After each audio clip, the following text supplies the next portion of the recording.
Good morning, good morning. Happy Thursday. Welcome to today's episode of Morning Wealth. Three things that we can look to here: change in the IMF outlook, views on US jobless data, and Canada downgrade.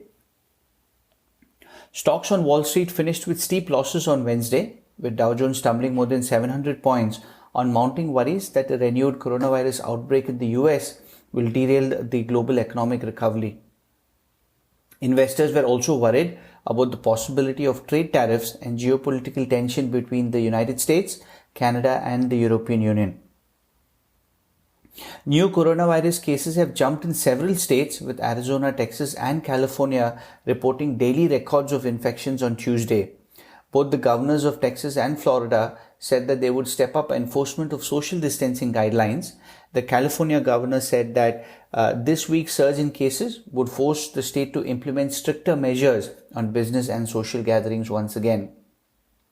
In terms of sectors, energy was down 5.5%, financials and industrials were down about 3.5%, utilities was down about 0.9%. So all 11 sectors were down.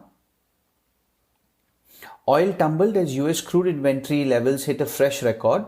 Nationwide stocks rose about 1.44 million barrels last week to over 540 million is what the EIA data has shown. Production also ticked higher by about 500,000 barrels a day. IMF slashed its outlook for the world economy, projecting a deeper recession and slower recovery than it expected just 2 months ago. Global GDP will sink by about 4.9% this year versus the 3% that they saw in April. Or for 2021, the forecast growth of about 5.4 came to about 5.4, down from about 5.8. More importantly, US GDP may drop by about 8% in 2020 compared to the April's forecast of 5.9. Euro may sink by about 10.2%, the euro area, and China will still manage to expand by 1%, supported by the policy stimulus is what they came out, is the numbers that they came out with yesterday. Also weighing on the stocks was that the US said it's considering imposing tariffs of about 3.1 billion worth for products from UK, France, Germany, and Spain. The warning, which targets products including olives and malt beer, came in review of a long-running dispute over government subsidies to aircraft manufacturers.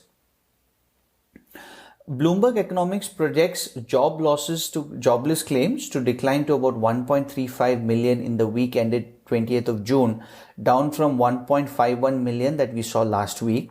The consensus is for 1.34 million. Now, this is an interesting thought that came by.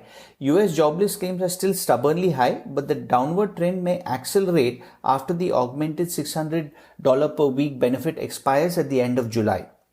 But a recent study from CBO showed that extending these payments into the second half of the year would result in majority of the recipients being better off staying at home rather than going back to work.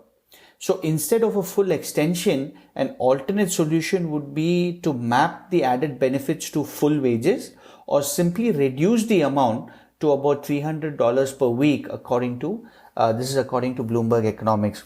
Interesting to see how this jobless claims and the subsidy benefits will play out as we head closer to July.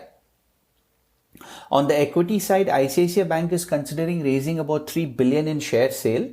The lender will start discussion with potential advisors soon, and targeting an offering as early as September is what some of the analysts are expecting. Earnings to look forward to would be BlackBerry and Nike. On the fixed income side, Fitch downgraded Canada to AA plus from AAA, citing the deterioration of public finances from the pandemic. The agency predicted the country's debt would rise to about 115.1% of GDP in 2020 from about 88.3 last year. Canadian dollar fell as much as 0.5% after this news came out. Austria received record orders of more than 17.7 billion euros for the 100-year bond issue, which yielded 0.88. It follows the success of its first century bond 3 years ago, which has returned investors a stunning 85%. On the FX side, dollar strengthened against every G10 currency, with Kiwi and the Aussie among the worst performers. An interesting thing to note in the FX market is the election day angst is roiling the FX market.